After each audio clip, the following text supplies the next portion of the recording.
Bienvenue. Aujourd'hui, on fait une exploration fascinante, je trouve, de ce besoin qu'on a toujours eu de communiquer, même à distance. Oui, une histoire qui commence bien avant ce qu'on imagine, avec des signaux de fumée et des feux. Exactement, pour aboutir aujourd'hui à la fibre optique. On va s'appuyer pour ça sur des infos trouvées notamment sur la chaîne YouTube La Fibre Optique. Tout à fait. Alors, le but, c'est de retracer un peu les étapes clés, hein. Les défis, les innovations, Et moment marquant. voilà, depuis les tout premiers signaux jusqu'à ce réseau incroyable de verre et de lumière qui nous entoure. Une vraie épopée scientifique et humaine aussi.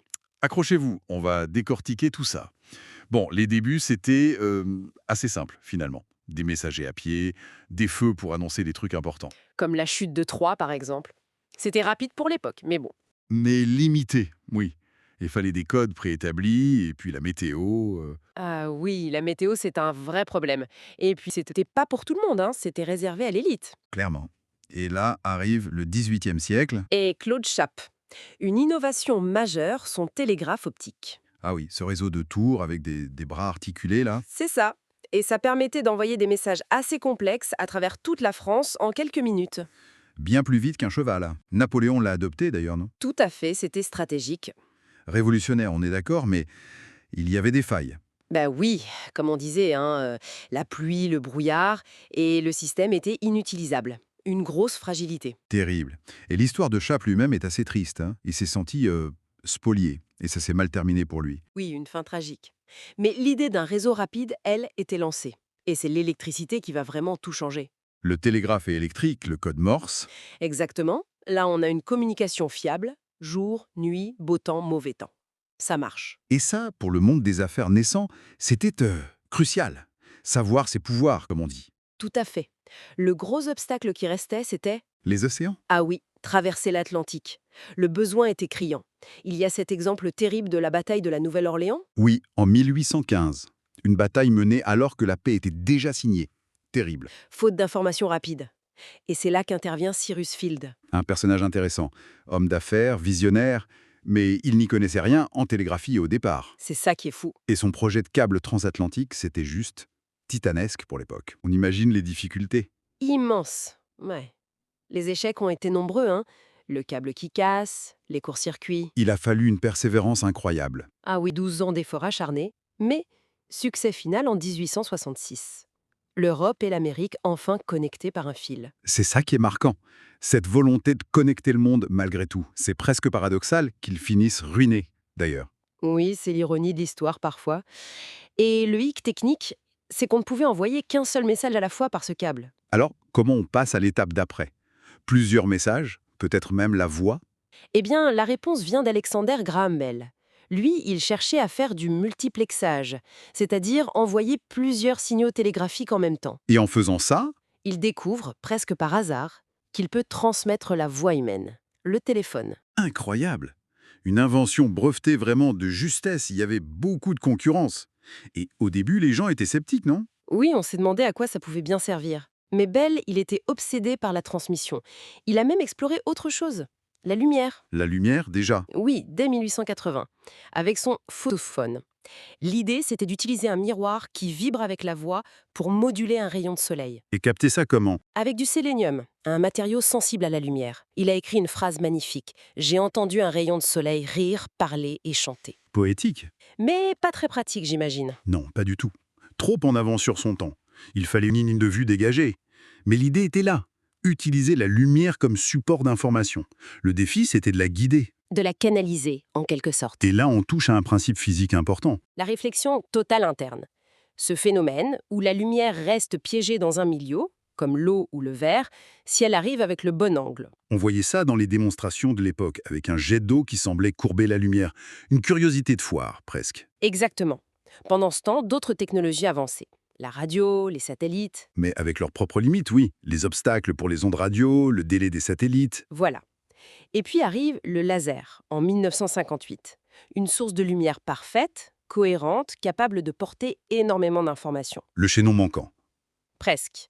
Mais si on l'envoie juste dans l'air, on retombe sur le problème de la météo, la pluie, le brouillard. Donc il faut bien trouver un moyen de guider cette lumière laser. Un câble à lumière. C'est ça. Et la solution va venir un peu par surprise du milieu médical.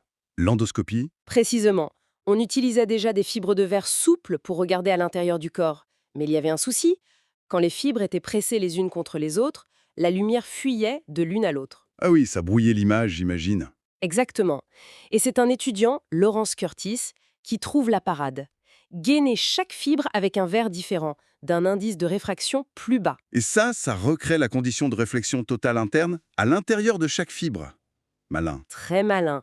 Mais ça, c'était pour quelques centimètres, pour l'endoscopie. Pour les télécoms, il fallait transmettre sur des kilomètres. Et là, le problème, c'est la pureté du verre. Le verre à vitre normal absorbe trop la lumière sur de longues distances. Beaucoup trop. Il fallait un verre d'une pureté inimaginable, bien au-delà de tout ce qui existait. Un défi immense. Qui a relevé ce défi? C'est une équipe chez Corning Glassworks. Schulz, Keck et Maurer. Eux, ils ont une idée radicale.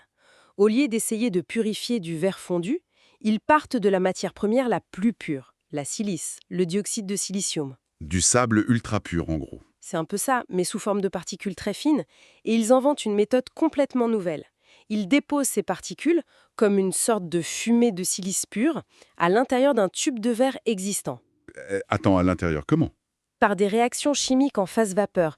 L'anecdote dit même qu'ils ont bricolé avec un vieil aspirateur au début pour gérer les flux de gaz. Incroyable. Et après? Après, ce tube avec son dépôt interne est chauffé très fort et étiré sur des kilomètres pour former une fibre extrêmement fine. Et le dépôt de fumée devient le cœur de la fibre. Exactement, le tore ultra pur où la lumière va voyager. Et le tube d'origine, lui, devient la gaine, le verre un peu moins pur qui assure la réflexion totale interne. C'est brillant. Et ça marche. Succès en 1970. Ils réussissent à transmettre un signal laser sur 1 km avec une atténuation suffisamment faible. C'était le point de départ de la révolution. 1 kilomètre. Et depuis, les performances n'ont cessé de s'améliorer, j'imagine. Ah oui, de manière spectaculaire.